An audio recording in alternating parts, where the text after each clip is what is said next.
Kios Pertamini di jalur 27 Air Sugihan terbakar, 2 rumah beserta isinya ludes.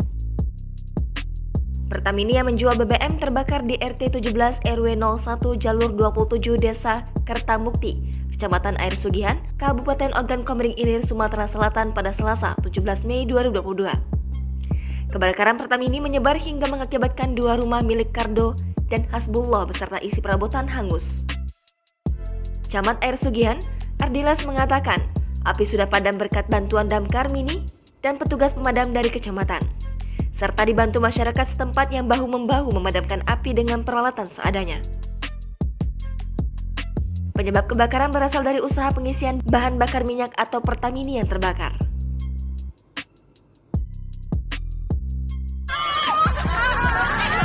Allahu Akbar. Ya Allah.